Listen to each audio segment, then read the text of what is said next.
रामन हरि गोविंद जय जय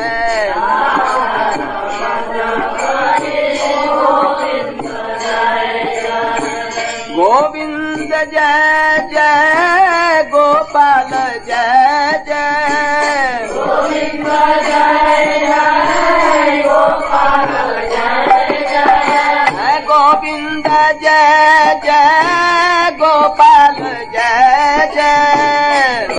ओम अज्ञानतिमिरन्धस्य ज्ञानाञ्जनशलाकया चक्षुरुन्मिलितं येन तस्मै श्रीगुरवे नमः।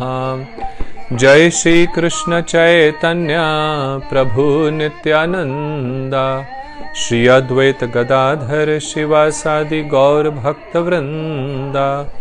हरे कृष्णा कृष्ण कृष्ण हरे हरे, हरे राम राम राम हरे हरे। हरे Krishna. Srimad Bhagavad Gita chapter 1 verses 21 and 22. Arjun said, O infallible one, please draw my chariot between the two armies so that I may see those present here who desire to fight and with whom I must contend in this great trial of arms. So last time we discussed that Arjun is referring to Krishna as Achyut, the infallible one, because Krishna, the Supreme Personality of Godhead, never falls down from his transcendental position. As the master of all the energies, as the master of this illusory energy called Maya, he completely controls all the living entities through the agency of Maya, and he himself never is controlled by Maya. Even though he possesses all the wealth, all the power, the beauty, the transcendental knowledge, still he is detached from all of this. He is also called Achyut because he never breaks his vows, his promises. In chapter 9 verse 31, Krishna says, Kshipram bhavati dharmatma सर्वच शांतिम निगच्छति कौन्त्य प्रतिजानीहि नामे भक्तः प्रणश्यति. My devotee quickly becomes righteous and attains lasting peace. O son of Kunti, declare it boldly that my devotee never perishes. So Arjun is reminding the Lord that, O Lord, you have taken this vow that your devotee will never face defeat, will never be destroyed, and I am completely at your mercy. So, O Achyut, O infallible one, please protect me in this great battle so that I may not commit anything wrong, in this battle of good over evil, of truth over untruth, of honesty over dishonesty. Let me stay on the side of dharma, religion, and not commit anything irreligious. The Lord always stands by his words. That is the reason he is the Supreme Lord. But sometimes it may appear that what Krishna is saying is not true. Sometimes we feel that our prayers are not answered. We are praying and praying, but still it seems that our problems are not going away. There was a Brahman who lived with his wife a very life of great devotion.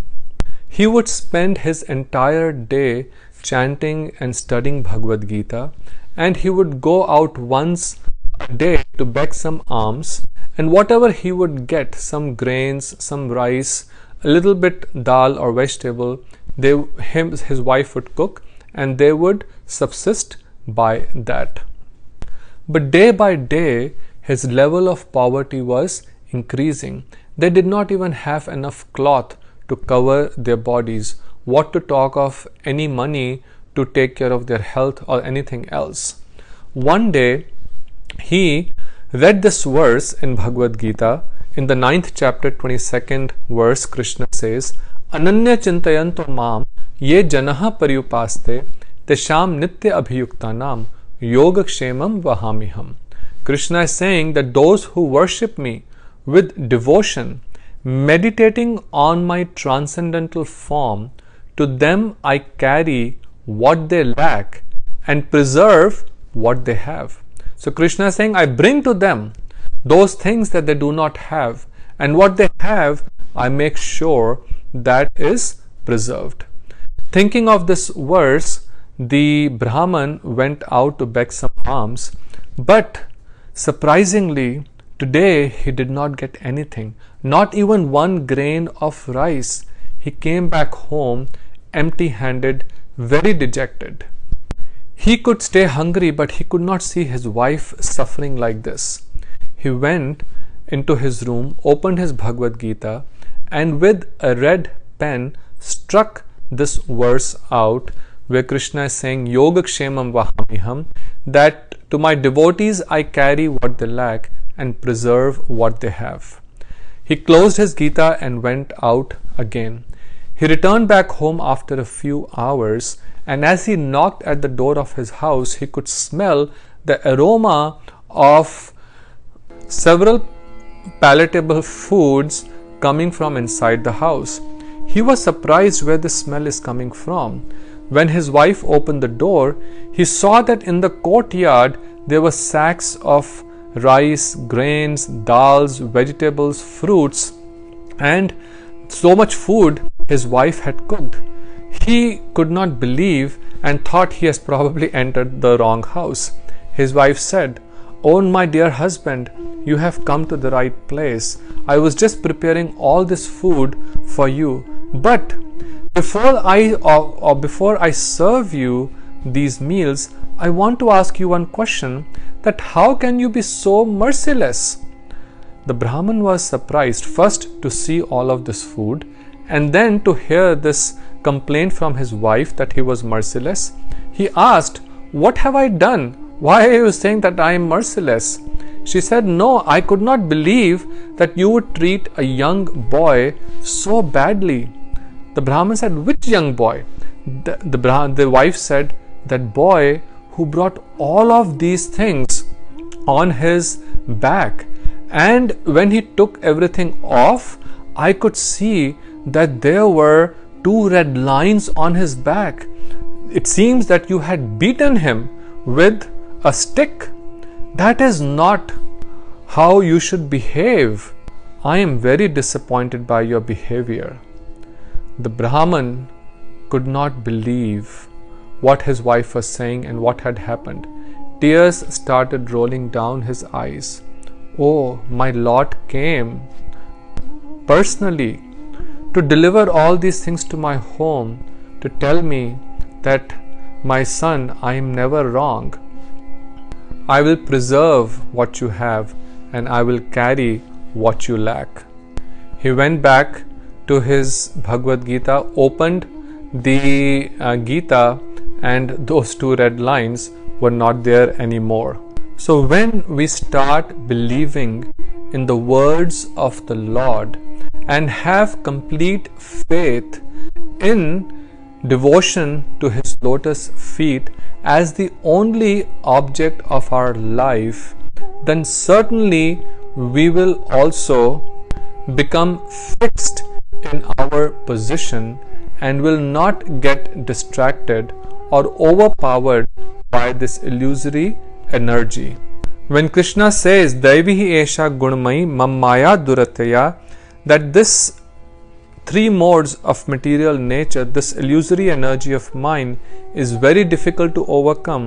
At the same time, he says in the next line, "Ye mam ev ye prapadyante mayam itam tarantite," that one who worships me with love and devotion is very easily able to overcome this Maya, the impacts of this illusory energy, and achieve my transcendental abode.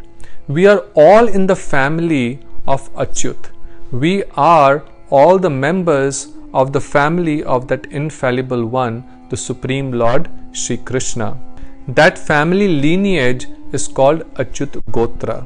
In India, there are different lineages coming from various Brahmans like Kashyap, Jaimini, Bhardwaj, Vishwamitra, and the 49 Gotras. But all the devotees, they are considered to be part of Achyut Gotra, the lineage coming from the Supreme Lord Himself. So we want to go from a position of being fallible to the position of being infallible by surrendering to the lotus feet of the Supreme Lord and engaging in His transcendental devotional service. Now here we see that Krishna, who is the controller, is being instructed by Arjun that, "O Achyut, please take my chariot in between the two armies." This is something very special because in all the various incarnations of the Lord, as Narsingadev, as Lord Ram, as Vamandev, it has never been seen that a devotee is giving instruction to the Lord. But in His pastimes as Krishna, we see that He is taking the instructions from His devotee. This is a very special thing in the pastimes of the Lord, called Madhurya Bhav, or the mellow of sweetness of loving relationship with His devotees.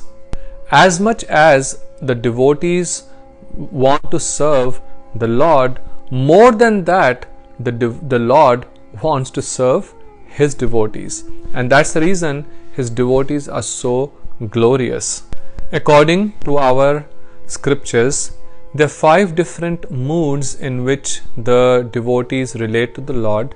They are called Shant Ras, or the mood of neutrality; Dasya Ras, a mood of servitorship; Sakhya Ras, or the mood of friendship; Vatsalya Ras, or the mood of parental love; and then Madhurya Ras, the mood of conjugal love. In all the incarnations of the Lord, one only sees the Shanta Bhav and the Dasya Bhav, and a little bit of Vatsalya and some Madhurya, but all of these are completely overpowered by the mood of servitorship. But in His original form as Krishna, the Lord is engaging with His loving devotees in all these rasas, especially the mood of Sakhya Bhav, the mood of friendship, the mood of parental love with His parents, and the mood of Madhurya Bhav with the gopis and His queens.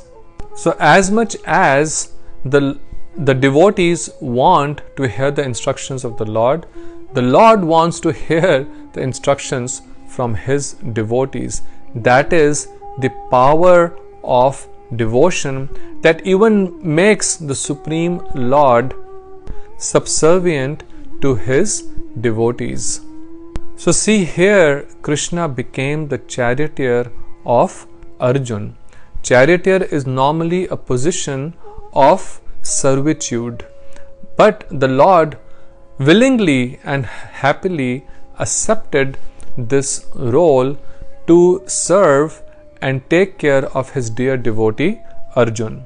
When Sri Chaitanya Mahaprabhu went on the tour of South India, he saw a Brahman when he entered the premises of Sri Ranganath temple. This Brahman was engrossed in reading the Bhagavad Gita, and as he was reading the Bhagavad Gita, tears were constantly coming out of his eyes. Actually, he was not even holding the Gita correctly, he was holding it upside down. Seeing him, Mahaprabhu was very amazed.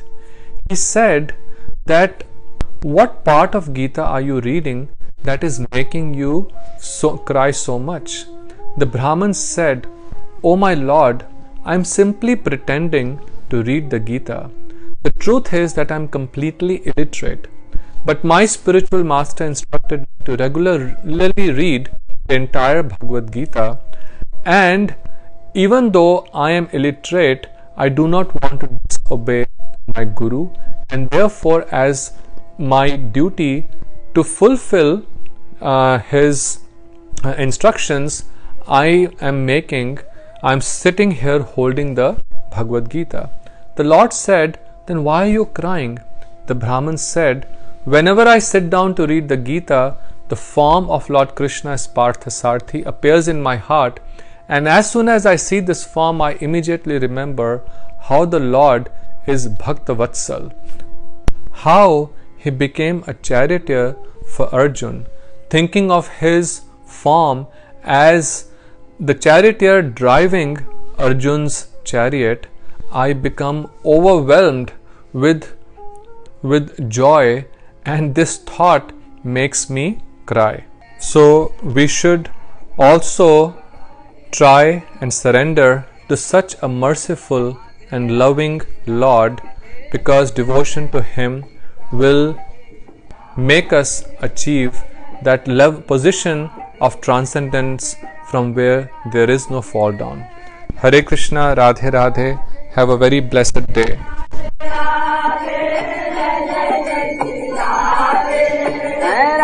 Radhe Radhe Jagati Radhe Radhe Radhe Radhe Radhe Radhe Jagati Radhe.